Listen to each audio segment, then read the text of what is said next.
What's your name? Tejasvi. Which class are you studying? Third class. Okay, tell Telugu story.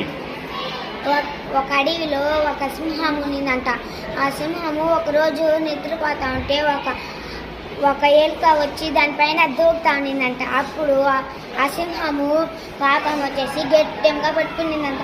ఆ సింహాన్ని ఆ